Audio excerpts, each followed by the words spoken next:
Puji syukur kehadirat Allah Subhanahu wa Ta'ala, yang mana kita dikasih nikmat baik Islam dan iman. Dari ini kami mengucapkan banyak-banyak terima kasih kepada para donatur yang telah mensukseskan acara Isra Mi'raj kita, baik dari segi material, pikiran, tenaga, ataupun saran. Kami sebagai panitia bersama di Masjid An-Nur ini mengucapkan banyak-banyak terima kasih. sekali lagi untuk mempersingkat waktu, kita tampilkan Habib kita yang ganteng. Untuk kepadanya Habib Ahmad Taris bin Hamid Al-Ausi, tafadhol maskur. Sallallahu ala Muhammad.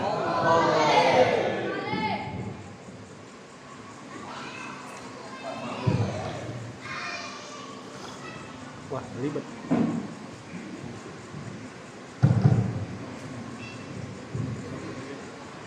Assalamualaikum warahmatullahi wabarakatuh. Waalaikumsalam warahmatullahi wabarakatuh. Bismillahirrahmanirrahim. Alhamdulillah. Wassalatu wassalamu ala Rasulillah Sayyidina Muhammad ibn Abdullah wa ala alihi wa sahbihi wa man nasyara wa wala. Ashhadu an la ilaha illallah wahdahu la syarika lah wa ashhadu anna sayyidana Muhammadan abduhu wa rasuluhu la nabiyya ba'dah. Allahumma salli salatan kamilah wa sallim salaman taman ala sayyidina Muhammadin alladhi tan'alu bihi al-uqad wa tanfaridu bihi al-qurab wa tadla bihi al-hawaid wa tudara bihi al-raqaid wa husnul khawatim wa yastasqal ghamam bi wajhil karim wa ala alihi wa sahbihi ajmain. Subhanaka la ilma lana illa ma 'allamtana innaka antal alimul hakim. Rabbi shrah li sadri wa yassir li amri wahlul 'uqdatam min lisani yafqahu qawli, amma ba'd. Hadratul mukarram, para asatidz, para hujat, para alim ulama, wabil khusus yang menyebabkan saya berada di rumah Allah ini, akhina saudara Lutfi, segenap kepada para jamaah yang mohon maaf tidak saya sebutkan namanya satu persatu. Pak RT yang alhamdulillah kagak hadir malam ini, ya gak hadir Pak RT ya. Hadirin wal hadirat, ibu-ibu, adik-adik, remaja rahimakumullah. Puji dan syukur sama-sama kita panjatkan kepada Allah Ta'ala, yang mana dengan izin dan rahmatnya kita dikumpulkan di tempat ini dalam rangka ikut memeriahkan acara Isra wal Mi'raj Nabi Muhammad SAW. Semoga apa yang kita niatkan, semoga apa yang kita keluarkan untuk acara ini, insya Allah dibalas oleh Allah Subhanahu Wa Taala dengan balasan yang setimpal. Dan semoga hadirnya kita, duduknya kita di tempat ini, serta bacaan-bacaan kita dari mulai ba'da maghrib sampai tadi pembacaan Maulid Nabi SAW menjadi asbab, menjadi sebab Allah turunkan berkah dan rahmat di tempat ini. Tidak keluar dari tempat ini melainkan Allah Subhanahu Wa Taala ampuni dosa-dosa kita.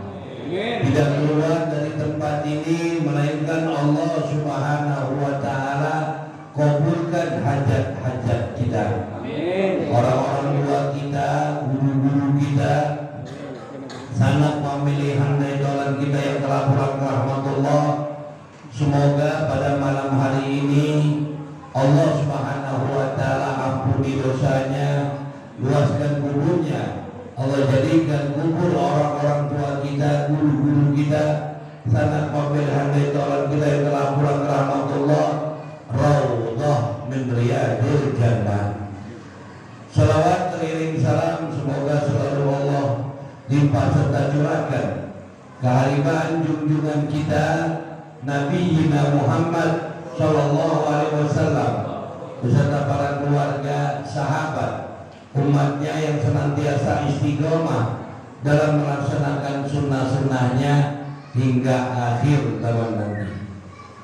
Tidak lupa yang saya hormati, yang saya muliakan, saya punya saudara Al-Habib Ali bin Hashim bin Syekh Bakar bin Salim. Hadirin wa hadirat rahimakumullah. Ini malam kita memperingati acara Isra wal Mi'raj. Isra Mi'raj ini satu peristiwa yang tidak bisa diterima sama akal ataupun ilmu. Bu, Ya. apaan? Dia mah kalau dia mah ngaji kan begitu dia tuh, ya kan? Dia dikira padahal dimakan itu dia.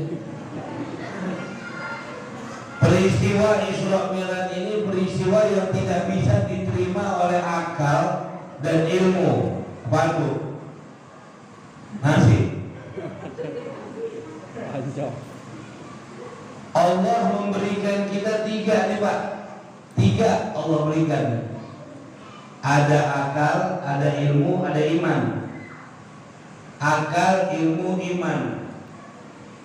Kalau ada benang sama jarum, supaya jarum benang ini masuk ke dalam jarum, kira-kira pakai ilmu, iman, apa akal? Akal. Ini jarum nih Pak. Ini bapak-bapak kalau udah ngejahit kan enggak? Ini jarum nih, ya. Ini benang, supaya benang masuk ke lubang jarum kira-kira pakai akal, pakai iman, atau pakai ilmu? Pakai akal bu. Pakai akal. Gimana caranya benang ini masuk ke dalam jarum? Kalau ada orang nyuruh kita 2 dikali 5 ditambah 7 dikali 14 dikurang 7 ditambah 10 dibagi 3, kira-kira pakai akal, pakai ilmu, pakai iman? Ilmu. Ada sesuatu yang iman, yang ilmu dan akal tidak berfungsi. Akal manusia bagaimana cerdiknya, ilmu manusia bagaimana luasnya, bagaimana pinternya, ngadepin peristiwa Isra Mi'raj ini kagak bisa pakai ilmu, pakai akal. Lah orang peristiwa Isra Mi'raj ini peristiwa yang Nabi berangkat dari Masjidil Haram dari Mekah menuju ke Masjidil Aqsa di Palestina. Setelah itu berangkat ke sebuah tempat yang tinggi, melewati langit pertama, kedua, ketiga, keempat, kelima, keenam, ketujuh. Sampai di situ malaikat Jibril nggak bisa nganterin sampai ke tempat yang disebut Muntaha, yang paling tinggi. Itu Nabi balik lagi, tempat duduk Nabi masih hangat. Itu peristiwa sebentar, tapi Allah Ta'ala mempersingkat waktu. Artinya waktu dipres sama Allah Ta'ala. Waktunya dipres, artinya keberkahan. Makanya ayatnya bilang Subhanalladzi asra bi 'abdihi lailan minal masjidil haram ilal masjidil aqsa alladzi barakna. Dan kami kepada keberkahan sekelilingnya sampai ke langit. Itu Nabi diberkahkan, waktunya berkah. Gak kayak kita Pak, kita waktu sekarang udah kurang berkah. Bapak-bapak nih, ibu-ibu bangun subuh jam 4, ketrek tahu udah setengah 5, mandi sholat apa semuanya udah setengah 6, berangkat kerja sampai ke tempat kerjaan udah jam 8, baru kerja sebentar udah zuhur, terus habis kerja istirahat jam 1, lama-lama udah asar bentar lagi pulang sampai rumah udah lewat isya. Berkah waktu udah kagak ada. Berkah waktu sedikit-sedikit Allah udah ambil. Keberkahan waktu udah gak ada, udah berkurang. Nah peristiwa Isra Mi'raj ini peristiwa yang diberkahi oleh Allah Subhanahu wa Ta'ala. Nabi berangkat dari Masjidil Haram di Mekah menuju Masjidil Aqsa sampai ke langit ketujuh, sampai bertemu dengan Allah di tempat yang tinggi disebut Muntaha. Nabi pulang lagi, ketemu sama Abu Lahab, orang kafir Mekah. Cerita dah Abu Lahab, ini orang yang gak ada bermakna Islam, ketahuan banget. Cerita, Muhammad, emang benar ente dari Masjidil Haram, dari Mekah Masjidil Haram ke Masjidil Aqsa terus ke langit ketujuh ketemu sama Tuhan ente, balik lagi sepertiga malam? Iya. Kalau bahasa ukuran bahasa saya itu nih, ilah Muhammad, gitu dah, ya kan? Ilah Abu Jahal Laman Bekasi, gitu. Ilah Abong, ada ngerti nggak Abong? Abong mah, ibaratnya begitu. Abong belum berangkat, kagak percaya Abu Lahab. Dipanggil teman-temannya Abu Lahab, dipanggil, diajak ngomong. Kalau bahasa kita nih, Bang, ente kira-kira kalau dari Masjidil Haram di Mekah menuju Masjidil Aqsa di Palestina itu perjalanan berangkat pulang pergi berapa lama? Apa kata orang-orang yang pernah ke Mekah ke Masjidil Aqsa di Palestina? Orang-orang Arab dulu dagang ke Palestina. Oh, kata orang bilang saya berjalan ke Palestina, pulang pergi itu 40 hari. Berangkat 20 hari, pergi 20 hari. Berarti kalau ada orang yang berangkat dari Masjidil Haram di Mekah langsung menuju ke tempat yang tinggi, balik lagi sepertiga malam, udah sampai di sini, kira-kira itu percaya gak?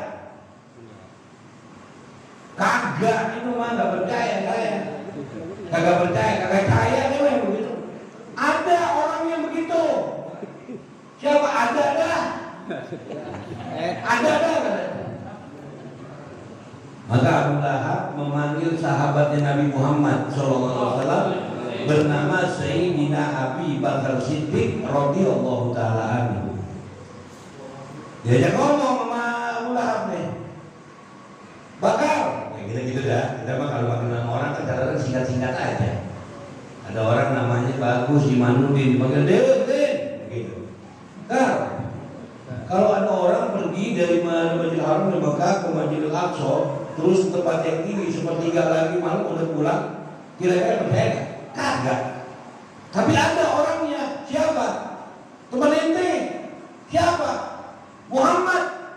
Begitu disebut nama Nabi Muhammad, Sayyidina Abi Bakar langsung ngomong, kalau itu yang dilakukan oleh Nabi Muhammad, lebih dari itu aku percaya. Artinya bohongnya aja Nabi Muhammad aku percaya. Dari situlah dapat julukan Sayyidina Abu Bakar dengan sebutan As-Siddiq, orang yang mempercayai peristiwa Isra Mi'raj di saat orang-orang ini gak percaya sama Nabi. Sebenarnya dari kisah ini Sayyidina Abu Bakar Siddiq ini nggak percaya, bukan nggak percaya sama Isra Mi'raj ya, jangan salah paham nih. Sayyidina Abu Bakar Siddiq nggak percaya karena yang cerita Abu Lahab, tukang bohong. Kayak kita deh Pak, tetangga, ada tetangga kita kan bohong, mulai bangun tidur sampai tidur bohong dulu. Ada kompleks ini begitu? Ada. Nah, orang kompleks ini menjarang kali begitu ya. Paling kalau ada sekitar 2 sampai 70 orang kali. Jarang itu. Jarang itu. Itu kalau orang dia kagak bohong sehari palanya puyeng. Pala lu pakai koyo kenapa? Gak bohong lu seharian. Ini karena yang cerita Abu Lahab, Sayyidina Abu Bakar gak percaya karena yang cerita tukang bohong. Kayak kita punya teman kang bohong, ceritanya bohong dulu. Begitu dicerita bener kita gak percaya. Ya belum aja cerita gua gak percaya sama lu. Kan gitu kan? Kagak lu mah ya lu kang bohong. Jangan kata gua, bini lu aja lu bohongin, ya kan? Lebih parah lagi, jangan kata gua, jangan kata bini itu. Tuhan lu masih dibohongin. Ada begitu deh. Ya, Tuhan lu masih dibohongin. Tapi karena ini ceritanya Abu Lahab, Nabi nggak percaya karena yang cerita Abu Lahab. Tapi peristiwa Isra Mi'rajnya Nabi percaya. Karena peristiwa Isra Mi'raj ini jadi Abu Bakar percaya. Tapi karena yang cerita orang tukang bohong, jadi kagak percaya. Tuh. Tapi tetap Sayyidina Abu Bakar bilang, sekiranya lebih dari itu yang dibicarakan oleh sahabatku Muhammad SAW, aku percaya. Nih Pak, peristiwa Isra Mi'raj, peristiwa yang tadi saya bilang gak bisa diterima sama akal, sama ilmu, iman yang terima. Makanya dipanggil sebutan Abdul, Abdi, hamba. Allah tidak memanggil Nabi Muhammad dengan panggilan Rasul. Allah tidak memanggil Nabi Muhammad dengan panggilan Nabi. Dalam ayat lain Allah Ta'ala manggil Muhammadur Rasulullah walladzina ma'ahu asyiddaul kufar. Allah memanggil nama Nabi Muhammad dengan julukannya, pangkatnya Rasulullah. Tapi untuk peristiwa Isra Mi'raj ini Allah memanggil dengan sebutan abdi, hamba. Nggak ada yang paling tinggi pangkat dengan sebutan hamba. Kita kayak kita makanan tembok ngaku doang hamba Allah. Kalau lagi doa, ya kan? Kalau lagi doa, biasanya orang kalau lagi doa nggak punya duit musuh tuh. Kalau nggak punya duit, proyek aja jebol. Bini ngomel-ngomel, kau kan mau habis. Ya apalagi tuh, angsuran, leasing udah dateng. Apalagi motor mau dicabut, paket habis, itu doang ngebul banget itu. Ya Allah, tolonglah hamba-Mu ini ya Allah. Biasanya begitu tuh. Ya Allah, tolonglah hamba-Mu ini ya Allah. Kalau rezeki hamba jauh, deketin ya Allah. Kalau rezeki hamba nggak ada-adain ya Allah. Kalau rezeki hamba dari perut dikeluarkan ya Allah. Nyebut hamba. Kita mengaku, tapi di aku mah belum tentu Pak. Belum tentu. Kita ngaku hamba Allah, tapi Allah belum tentu ngakuin kita hambanya. Tapi Nabi Muhammad Allah sendiri yang mengakui abdun, hamba abdi. Subhanalladzi asra bi abdihi lailan. Maha suci Allah yang telah memberangkatkan abdi Nabi Muhammad sallallahu alaihi wasallam. Disebut dengan panggilan hamba.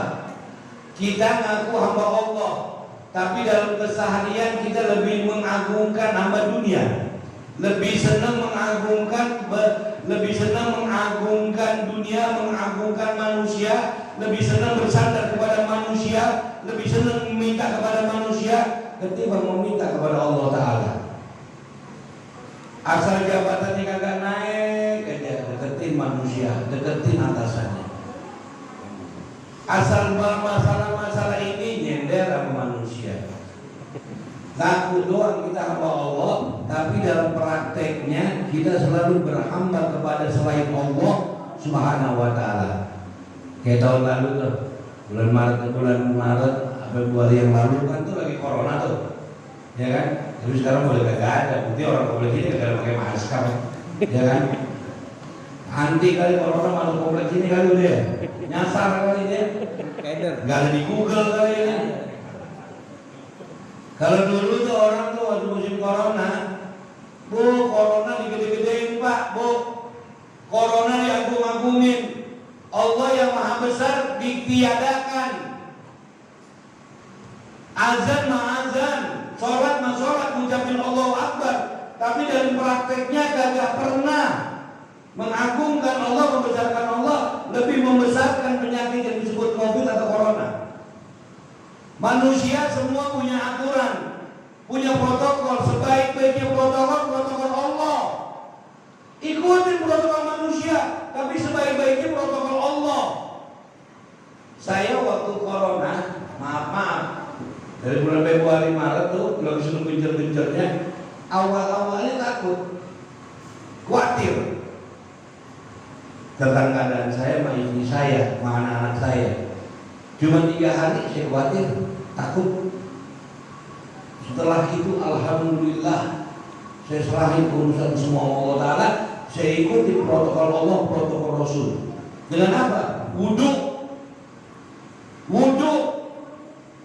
Lah kalau manusia, protokol manusia cuma cuci tangan, sabun, pahala juga kagak, ya kan?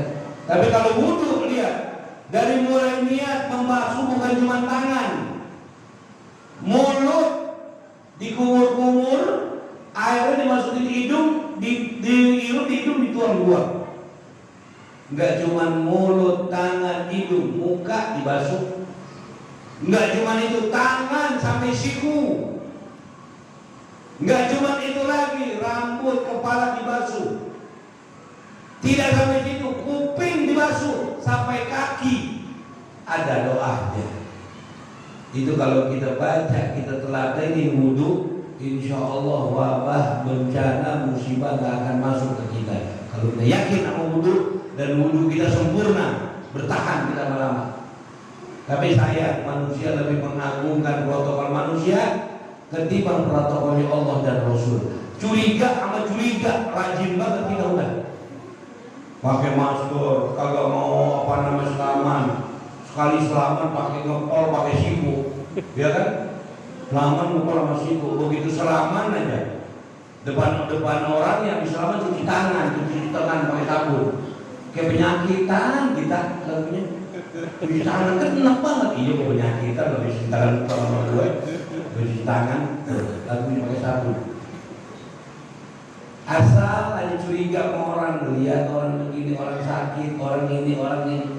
Begitu selaman, habis selaman sama temennya, sama tetangganya batuk, nyalain. Harga sama dia itu gua batuk. Padahal mah ampak, emang ampak aja, membatuk aja loh. Jadi nyalain orang. Allah bilang, Ana inna dhanni abdi, aku ini menurut prasangka engkau wahai hambaku. Kalau kita berprasangka baik sama Allah, kata Nabi, berprasangka baiklah engkau kepada Allah, berprasangka baiklah engkau kepada sesama muslim. Jangan curiga sama orang, apalagi sama muslim. Selaman, kata Imam Yazid Al-Bustami, seorang muslim kata Rasul, ketika dia selaman menjabat tangan, sampai dia tangan begini nih, maaf, diginiin tangannya, Allah Ta'ala begitu dilepas, Allah Ta'ala ampuni dosanya keduanya. Zaman corona boro-boro selamat begitu. Ada yang begini nih, ada yang begini selamat, ada yang begini. Orang mana tuh? Orang non-muslim, orang Islam. Orang Islam mana? Ya 3 meter 4 meter dari saya ya, kayak kan gitu. Orang Islam kagak percaya sama peraturan Allah, kagak percaya sama peraturan Rasul, dia lebih percaya dengan peraturan manusia. Kalau kita berprasangka baik sama manusia, katakan si manusia ini si teman kita sakit, tapi kita berprasangka baik sama Allah, dia nggak sakit. Kita salaman, kita deketin, kita ngobrol. Yang sakit Allah Ta'ala bikin sembuh, dan kita yang selamat gak dikasih penyakit sama Allah Ta'ala.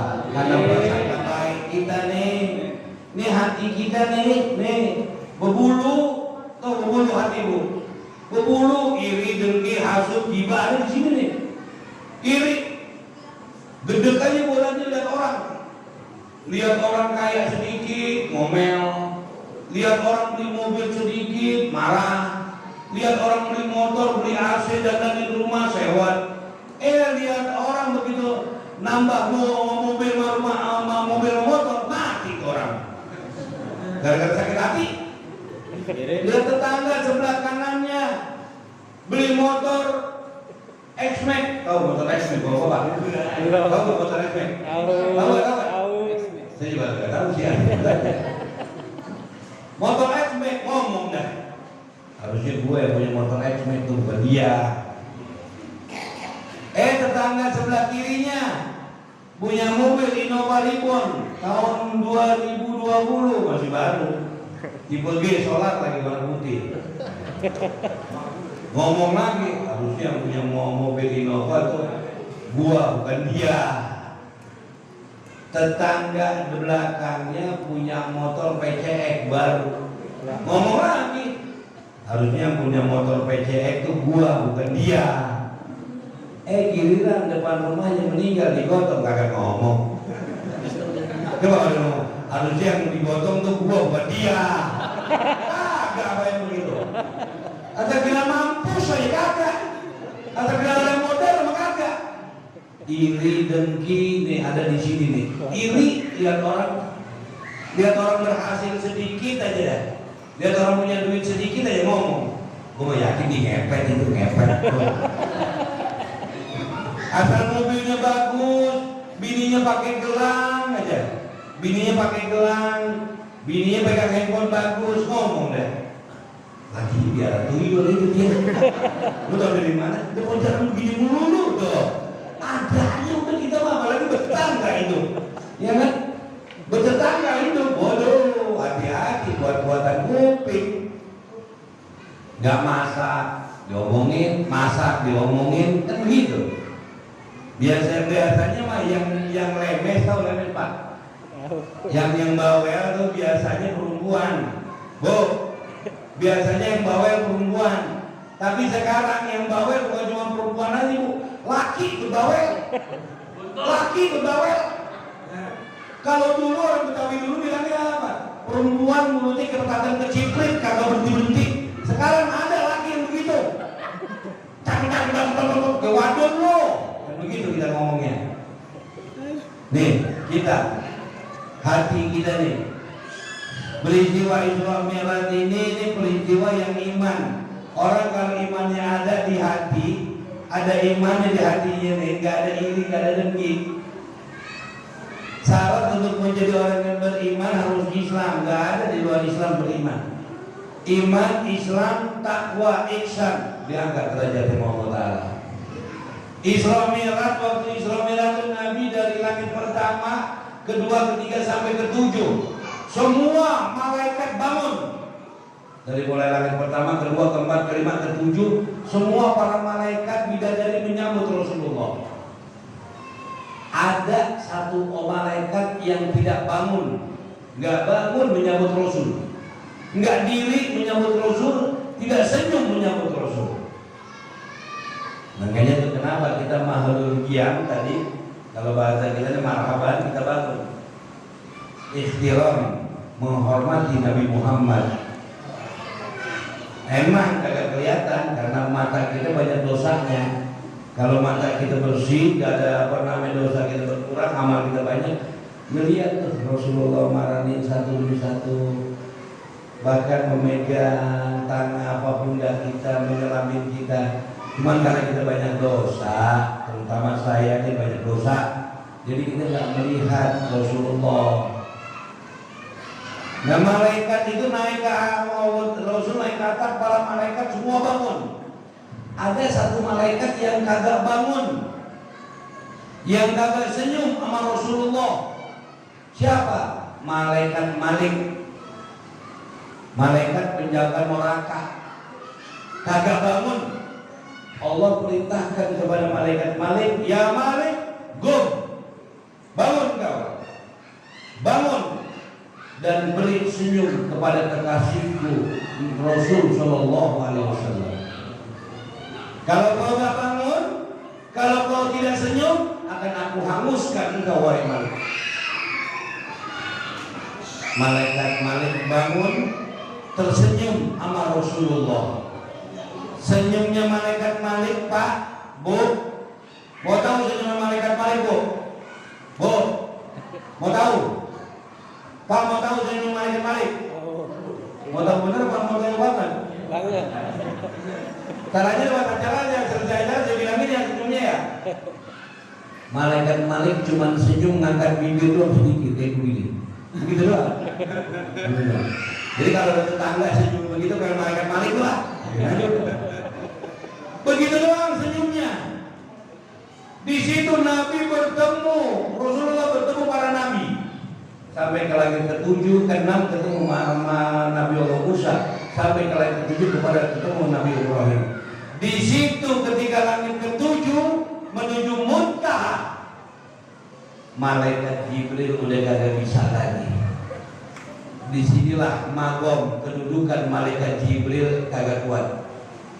Apa kalau malaikat Jibril bilang, kalau bahasa kita nih, ya Rasulullah, cukup sudah aku mengantar engkau dari mulai Masjidil Haram di Mekah menuju Masjidil Aqsa di Palestina, bertemu dengan ruh para nabi dan rasul yang berjumlah 24.000 rasul, yang berpangkat rasul 313, jumlahnya semua 124.000. Sampai sini aku mengantar engkau dari pertama, kedua, ketiga, keempat, kelima, keenam, ketujuh. Sampai di sini cukup ya Rasulullah. Aku tidak bisa mengantarmu ke tempat yang tinggi yang disebut muntaha. Cukup di sini ya Rasulullah. Aku nggak bisa mengantarmu.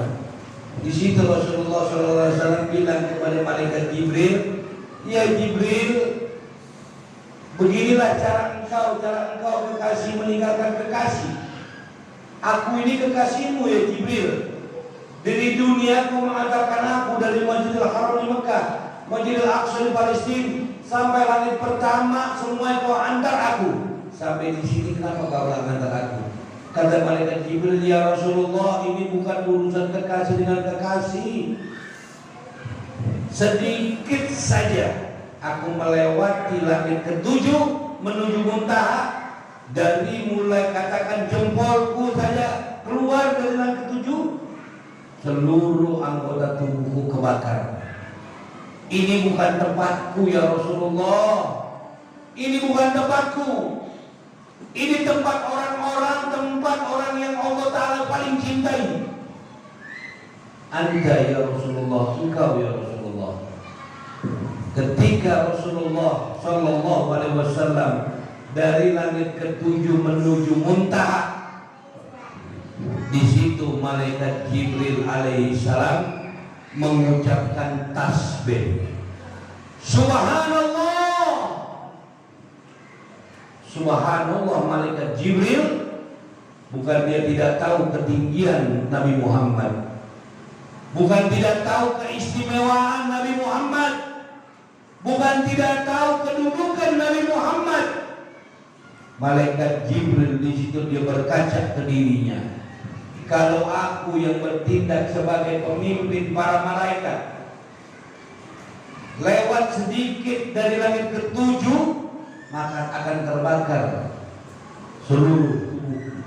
Tapi untuk Rasulullah melewati langit ketujuh ke muntaha dengan sandalnya, dengan jubahnya, dengan gamisnya, dengan sorbannya, dengan imamahnya, Rasul tidak terbakar. Disitulah kalimat Jibril, Subhanallah. Betapa tingginya makam Rasul Sallallahu Alaihi Wasallam.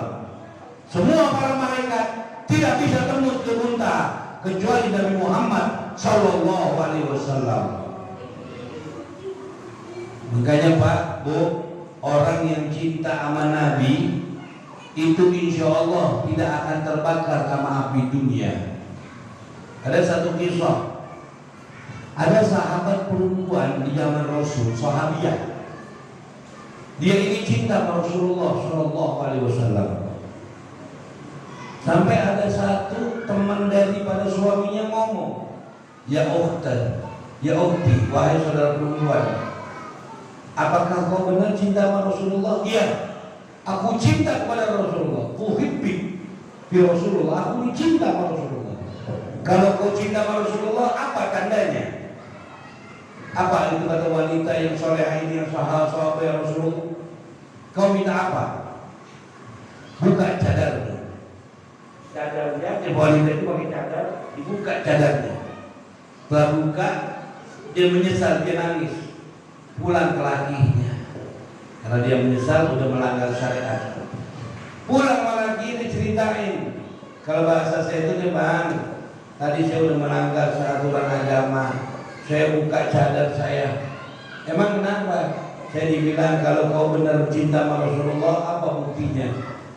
sahabat teman abang ini bilang, coba buka cadarmu. Aku buka cadarku, setelah itu tutup lagi. Aku nyesel abang, aku tobat. Apa tanya sama Rasulullah, apakah ini berdosa? Ini suaminya, sahabat Rasul, nggak bisa ngasih putusan. Pergi ke Rasulullah, ngomong sama Rasulullah, ya Rasulullah, istriku telah membuka cadarnya. Terus kata Rasulullah, perkaranya kenapa? Katanya dia cinta kepada engkau. Salah satu sahabat ini minta supaya dibuka cadarnya, kalau memang kau cinta, dibuka cadarnya.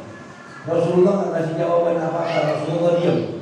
Sampai akhirnya Rasulullah bilang, apakah di belakang rumahmu ada tanah lapang yang agak sedikit luas? Ada, ya Rasulullah. Apakah di belakang rumahmu ini ada kayak semacam batu? Ada, ya Rasulullah. Ada kuali besar? Ada, ya Rasulullah. Kau isi kuali besar, kau batu kau susun, kau isi kuali besar, kau isi air. Lantas kau ambil kayak semacam kayu bakar, kau bakar kayu ini sampai air ini mendidih. Setelah itu kau sini lagi ke Rasulullah. Singkat cerita, itu sahabat suami dari istri yang soleha ini datang, beresin itu tempat, dicari kayu bakar, disibatin kuali yang besar, ditaruh itu kayu bakar sampai air mendidih. Dia ke Rasulullah, ya Rasulullah, sudah kayu bakar sudah aku siapkan, tunggu sudah aku taruh di atas batu, api mungkin setelah aku sini sudah mendidih, ya Rasulullah. Sudah mendidih? Iya. Kau suruh istrimu masuk ke dalam air yang mendidih. Setelah itu kau tutup. Setelah itu kau buka, kau lihat bagaimana keadaan istrimu. Oh, ini iman, Pak. Iman ini, kita jangan begitu. Jangan ngomong begitu sama bini kita. Nih temen mak gue cinta banget, cinta bang. Itu air lagi ngegulak tuh, masukin tangan lo. Insya Allah angus. Perempuan kita beda ini magomnya. Begitu juga ada perempuan bini begitu juga nih. Bang, apa bener bang cinta sama saya bang, I love you bang. Iya neng, malu gue cinta banget sama lo. Bang tuh, saya lagi masak tahu tuh. Apa minyaknya lagi sedang gulak, masukin cuci muka pakai minyak bang, coba bang. Kalau bang cinta, insya Allah belang. Kalau bang bukan kita. Singkat cerita, dimasukin itu istrinya. Habis dimasukin ini suami ke Rasulullah. Ya Rasulullah, air sudah mendidih, istriku sudah masuk ke dalam. Air yang mendidih ditutup. Sudah kau lihat belum? Coba kau tengok istriku sedang apa di sana. Begitu dilihat istrinya, tidak lama kemudian tutupnya ditaruh menghadap Rasulullah. Ya Rasulullah, telah aku lihat istriku ya Rasulullah. Sedang apa istrimu? Istriku persis seperti anak kecil yang main air hujan. Bocah kalau main air hujan kan demen banget tuh. Persis seperti main air hujan, tidak terasa panas sama sekali. Itulah bukti kata Rasulullah, orang yang cinta kepadaku min dhahir, dari hati yang bersih. Orang kalau cinta sama Rasulullah insya Allah gak bakar. Kalau kita kan cinta sama Rasulullah kadang-kadang di mulut doang. Ya kan, cinta sama Rasulullah, senang ajar Rasulullah, ajaran Rasulullah dihina, kita diam aja.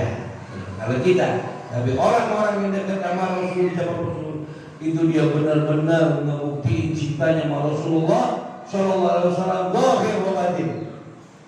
Sampai nggak mempan, diapain semua. Ada satu sahabat wanita sampai kepanah matanya untuk bela Rasulullah. Ada sahabat laki-laki yang matanya nyengsel karena ingin membela Rasulullah. Dia cinta sama Rasulullah.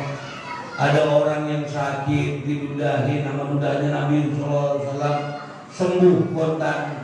Ludah Nabi bu, ludah Rasul obat. Ludah Rasul obat.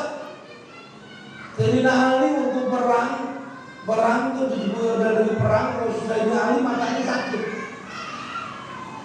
sakit. Padahal Sayyidina Ali jadi panglima. matanya disakit, dipanggil Rasulullah, cari Ali yang nyuruh Sayyidina Bilal bin Rabah disuruh Rasulullah, matanya sakit. Kenapa ya Ali? Mataku ya Rasulullah, nanti buka matamu lundain Rasulullah. Cuk, boleh lundain apa kata Sayyidina Ali? Wallahi mataku yang bekas dibelai Rasulullah dengan mata yang tidak dibelai Rasulullah lebih terang mata yang dibelai Rasulullah. Asbab udah Rasul. Coba kita ludah kita begitu. Ada tetangga yang sakit. Ngapa lo bang? Sakit mata. Coba buka sini. Ludahin, ludahin. Insya Allah kotor. Gak kenal duit, gak kenal laki, ya kan? Gak kenal apa-apa. Ludah kita berbeda. Ludah Nabi berbeda sama ludah kita. Hadirin rahimahumullah. Lanjut kita Isra Mi'raj. Dalam peristiwa Isra Mi'raj ini singkat cerita Rasul mendapatkan perintah sholat 5 waktu. Bukan oleh-oleh. Ini kan kadang-kadang mubalik kalau di mimbar juga salah. Nabi Isra Mi'raj dapat oleh-oleh sholat 5 waktu. Lah emang Nabi dari Purwakarta. Perintah sholat 5 waktu.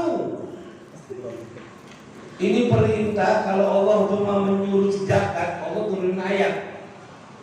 Puasa Allah turun ayat, haji Allah turun ayat, jihad Allah turun ayat. Ini sholat saking pentingnya Allah Ta'ala sendiri yang memanggil kekasihnya ke suatu tempat yang tinggi.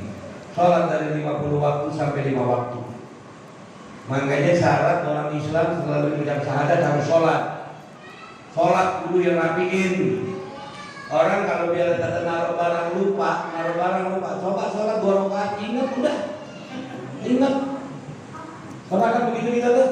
Lagi sholat barang kita taruh nih. Kita taruh bini kita di mana lupa umpamanya. Enggak ada kali yang taruh bini lupa.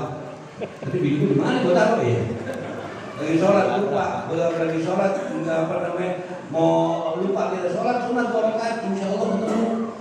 Insya Allah. Tuh di zaman Rasul, di zaman Nabi lagi perang kagak ninggal sholat. Kita di bang kondangan lupa mau sholat. Di bang kondangan, tetangga hajatan, anak hajatan, apalagi perempuan kalau dandan udah macam-macam itu perempuan kan bedak lain, segini bedak pixi ini pipa macam-macam udah. Ya kan pakai apa namanya lipstick, pakai apa namanya lipstick, entar di sini merah, sini hijau, sini kuning, percis sama partai. Sholat yang kagak mau, nih hati-hati bu, hati-hati. Ibu bapak nih kepengen punya anak soleh. Yang dalam doa dibilang Rabbi anzilni muqimas sholat wa min dzurriyyati rabbana wa taqabbal doa. Kepengen punya anak ibadah, sholat.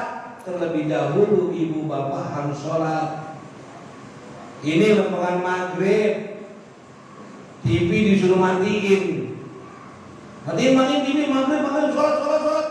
Anak suruh sholat, begitu anak ke masjid, mau sholat, bapaknya nonton sinetron. Ya kan? Malah manggil bininya, Pak, sini maghrib, suruh banget ini Pak. Ya ini, dah, elah.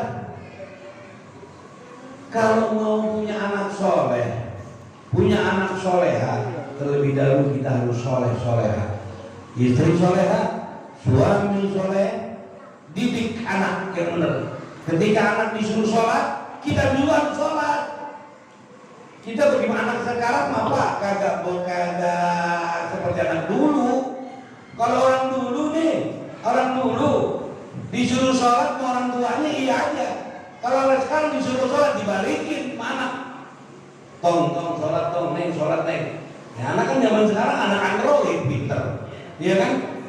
Gak bocah zaman sekarang begini nih. Pinteran dia main Android sama kita. Nah bener-bener aplikasi apa aja dia tahu. Nah kalau kita main Android paling WA topnya. Facebook juga kadang-kadang kita lihat Instagram lagi, muka ada acak-acakan pakai Instagram. Anak-anak yang begini nih lebih cekatan kita suruh sholat. Tong lu sholat. Anak sekarang dibalikin. Gak bapak suruh saya sholat, bapak kagak sholat tuh. Orang tuanya agak setengah-setengah PA. Ngomong dah, bapak mau udah keseringan sholat, belum. Hati-hati nih. Makanya di zaman Nabi, Pak, di zaman Nabi ada orang nanya sama Rasulullah, ya Rasulullah, ada dua orang, bagaimana menurut engkau wahai baginda? Wahai engkau yang mulia, menurut engkau wahai Rasul, mana di antara dua ini yang paling hina, yang paling jelek? Satu orang dia sholat rajin tapi masih maksiat. Satu orang lagi kagak sholat tapi tidak berbuat maksiat. Ya modal kita, Pak. Kita mau sholat jolong sendal malah rajin, ya kan? Kita mau sholat ngomongin orang mah terus, ya kan? Kita model kita udah, kita mau begitu. Sholat rajin banget. Sampai kadang-kadang lupa subuh 4 rakaat kita lagi rajin banget itu sholat. Tapi ada yang lupa sholat, nanya ke masjid, Ustaz, saya mau nanya sholat Jumat di sini hari apa? Kan kayak ada orang begitu. Ustaz, saya mau nanya sholat Jumat di sini hari apa? Makanya nih dari imam sholat nih hati-hati nih. Ini ada kejadian. Ada imam sholat, nih yang satu ahlus sunnah, yang satu bukan ahlus sunnah. Yang ahlus sunnah nih pakai kunut. Datang pertama yang pakai ahlus sunnah pakai kunut. Dia nggak pakai kunut dia datang jadi imam, jadi makmum. Begitu rakaat kedua, Allahu Akbar, sami Allahu liman hamidah. Allahu Akbar, sami Allahu liman hamidah. Allahumma hdina fiman hadait. Pakai kunut, kata yang imam nih, kata yang satu nggak pakai kunut nih, kurang ajar. Dia pakai kunut, besok gue datang lebih pagi. Ngancam, datang lebih pagi. Begitu datang lebih pagi, begitu Allahu Akbar, dia nggak pakai kunut, jadi imam.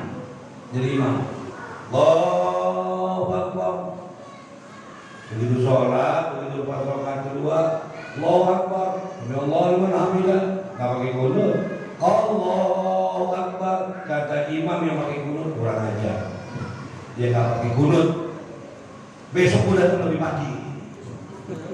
Datang begitu pagi dua-duanya. Yang pakai kunut ngomong, gue jadi imam. Enggak, gue jadi imam. Kata yang nggak pakai kunut, gue jadi imam. Ribut sampai jam 5 lewat. Karena kebetulan tinggal di komplek ini berdua, dipisahin masa jamaah. Udah bapak. Ustaz kalau mau di luar. Itu mau sholat subuh, ribut. Ini nih, ada satpam. Ini nih Pak, satpam. Dia sholat subuh nggak pakai kunut. Kata yang pakai kunut bilang, dia nggak pakai kunut. Yang pakai kunut, ini Pak satpam nih. Dia sholat subuh pakai kunut. Satpam ngomong aja. Satpam nanya, kunut orang mana sih kunut? Ini hati-hati kalau mau sholat nih. Makanya ditanya sama Rasulullah, ada dua orang ini, satu berbuat maksiat tapi dia masih sholat, satu lagi tidak berbuat maksiat tapi dia tidak sholat. Mana yang buruk menurut engkau wahai baginda? Apa jawaban cerdas dari Nabi Muhammad SAW? Apa kata Rasulullah? Yang buruk adalah yang kedua, yang tidak sholat tapi dia tidak berbuat maksiat. Enggak sholat tapi dia enggak berbuat maksiat, itu yang buruk. Sahabat ngomong, ya Rasulullah, kenapa tidak yang pertama? Dia sholat tapi dia berbuat maksiat. Apa kata Rasulullah? Dia sholat hanya menjalankan kewajiban, bukan mendirikan. Makanya dalam perintah sholat, wa aqimus sholat, inna sholata tanha 'anil fahsya'i wal munkar. Tegakkan sholat, kalau itu tegak. Tegakkan sholat, sesungguhnya sholat mencegah perbuatan yang keji dan munkar. Kalau orang benar-benar menegakkan sholat, insya Allah maksiat hilang. Tadinya begini hilang semuanya dengan memberikan sholat. Nah sebaliknya, ketika ada satu orang dia tidak berbuat maksiat, dia dengan tidak sholat, nanti dia akan berbuat maksiat karena tidak ada fondasi dalam dirinya. Sedangkan sholat itu sholat itu imanuddin. Paman aqamadin. Sholat itu tiang agama. Siapa orang yang ingin menemukan agamanya, silakan dia sholat. Siapa yang ingin menegakkan agamanya, silakan dia sholat. Kalau sholat itu menjadi tiang dari agama. Makanya buat anak-anak muda nih, atau orang-orang yang sering maulid, ya, Orang sering maulid ini hati-hati. Banyak di antara kita umat Islam yang rajin kemana aja maulid. Maulid di sono datang, di sini datang. Ada maulid di Bogor Empang datang, di Bekasi datang, di Kuitang, di Al-Hawi, di Habib Ujung, semua yang datang. Sholat mah kagak. Ada ceritanya banyak nih, sekitar ini rombongan, kurang lebih sekitar 15 orang. Begitu lagi ceramah, dengerin mubalik ngomong, yang Habib ngomong tentang pentingnya sholat. Dari rombongan ini nih yang gak sholat, ada maulid dulu, nyesel. Salah kita. Selama ini kita hadir maulid tapi gak pernah sholat. Mulai sekarang kita mulai sholat dah katanya. Iya bang, ada pimpinannya ngomong, iya bang kita sholat. Pas sholat giliran waktu maghrib. Emang asal dia sholat, maghrib di sholat. Pimpinannya ini nih, pimpinannya jadi imam. Ya harus buat belakang gua ada jadi imam. Yang sering hadir maulid nih, sholat jadi imam. Pimpinan begitu. Bismillahirrahmanirrahim. Walladhdallin amin. Kan sering hadir maulid dibaca ayat Bismillahirrahmanirrahim. Wal 'asri innal insana lafi khusrin illa alladziina aamanu shallu 'alaihi wa sallimu taslima. Allahumma shalli wa sallim wa barik 'alaihi. Kagak salah kali baca maulid lagi itu ayatnya. Kenapa? Nah, pentingnya tuh ibadah sholat. Jadi ibu-ibu kalau kepengen punya anak soleha, terlebih dahulu kita ibadah. Dirikan anak untuk sholat. Jangan pernah meninggalkan sholat. Bahkan ada qadha dalam sholat. Habib saya sholat subuh, kadang-kadang gak bisa tepat waktu, bangun jam 7 sholat. Gak boleh ketinggalan waktu, gak boleh. Siapa bilang qadha? Mau niat qadha mau enggak terserah. Mau niat suri qadha subuh, subuh rakaat mustaqbilan qadhaan, boleh. Tidak pakai qadhaan juga jatuhnya qadha. Sholat udah. Jangan sampai kagak.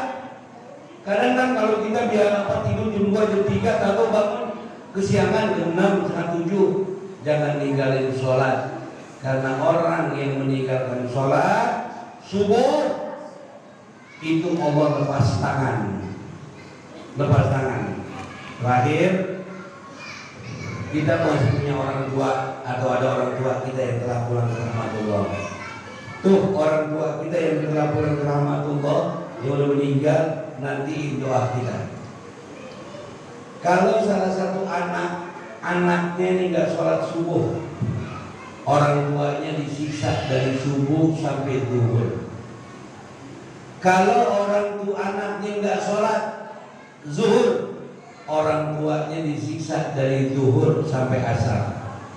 Dalam kubur nih. Kalau nih anak kagak sholat asar, orang tuanya disiksa dari asar sampai maghrib. Kalau nih anak tidak sholat maghrib, orang tuanya disiksa dari maghrib sampai isya. Kalau nih anak tidak sholat isya, orang tuanya disiksa dari isya sampai subuh. Kalau satu hari si anak meninggalkan sholat dengan sengaja, maka orang tuanya di alam kubur disiksa satu hari. Disiksa Allah Ta'ala satu hari sebab anak yang tidak sholat. Satu harinya alam barzah, perhitungannya 1000 hari alam dunia. Jadi orang tua kita disiksa gara-gara kita meninggalkan ibadah sholat. Jadi yang masih orang tua yang meninggal, sayangin orang tua. Jangan pernah meninggalkan sholat. Karena orang dinilai baik dengan perbuatan ibadah sholatnya. Mudah-mudahan melalui Isra Mi'raj ini Allah gerakan langkah hati kaki kita, gerakan seluruh badan kita untuk bisa ibadah, khususnya ibadah yang 5 waktu. Belum tutup, mari kita baca umul kitab suratul Fatihah. Yang mana tempat ini ingin bangun apa tadi? Kanopi. Ya, kanopi yang mudah-mudahan insya Allah yang dengan cepat selesai diberikan diberikan pertolongan Allah Ta'ala. Yang punya rezeki tanamin rezekinya. Buat ini jariah. Niatin buat jariah buat siapa? Buat orang tua saya meninggal. Niatin sedekah itu niatin sedekahnya. Niatin biar anak saya jadi anak yang soleh dan soleha. Niatin anak saya biar jadi pinter ngaji, biar ibadah. Yang punya bini nih, yang punya istri, Allah dengan sedekah ini semoga istri saya nurut sama saya. Yang punya istri niatin ya Allah ini buat sedekah sama suami saya, mudah-mudahan suami saya nggak kawin lagi, mau kan begitu toh. Ya bu, niatin begitu sedekah. Dia bilang niatin sedekah, mudah-mudahan laki saya nggak kawin lagi dah. Gitu. Gedean sedekahnya, jangan 1000, ntar lakinya kabur, nikah lagi ya mudah-mudahan. Insya Allah yang bantu acara dakwah ini, yang acara buat bikin kanopi, dia bantuan sedekahnya ini, insya Allah ditambah rezekinya Allah Taala, yang halal, yang berkah, yang banyak, dan semua Allah jadikan anak keturunan yang soleh dan soleha. Semoga Allah Taala berkahi kita di bulan Rajab ini, Allah berkahkan kita juga di bulan Syaban, dan Allah Taala pertemukan kita di bulan Ramadan dalam keadaan sehat afiat, dapat melaksanakan ibadah syam, ibadah qiyam, dan tilawatul Quran serta salawat kepada Nabi kita Muhammad sallallahu alaihi wasallam ala hadiyah wa ala kulli nabi sallallahu ila hadratin Nabi sallallahu alaihi wasallam bi sirril Fatihah.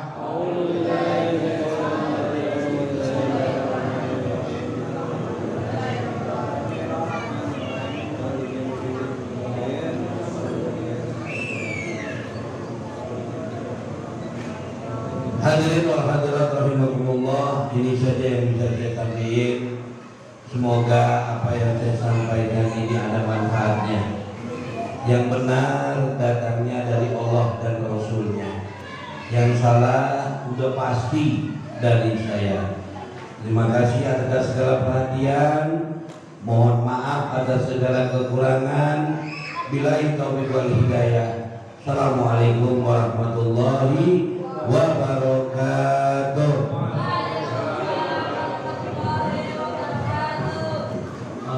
Pemberitahuan untuk Bapak Ibu harap jangan meninggalkan tempat dulu karena ada hidangan jasmani dari kami panitia bersama. Harap bikin bersab satu nafas bertiga biar pasti. Masih. Assalamualaikum warahmatullahi wabarakatuh. Waalaikumsalam warahmatullahi wabarakatuh.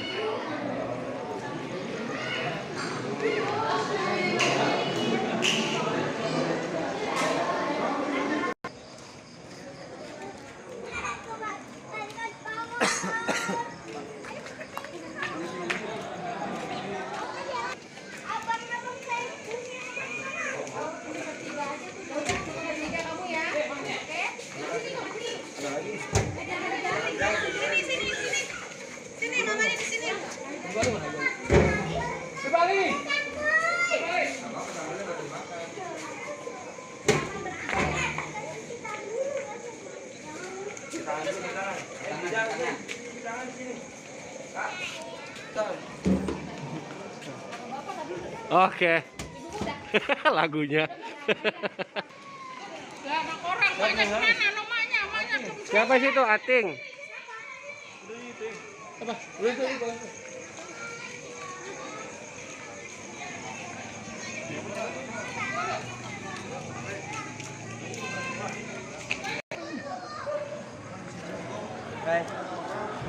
Gue masuk Yusuf ntar ya. Ya, gimana kesan-kesannya Pak Abai?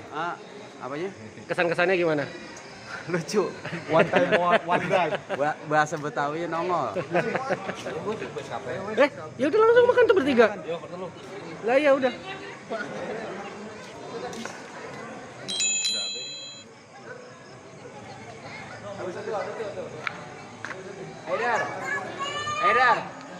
Haidar, sini makan.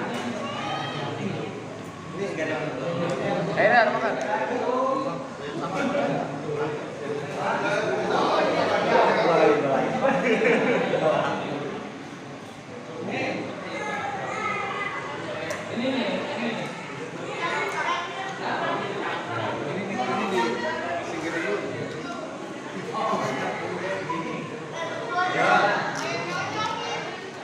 Waduh.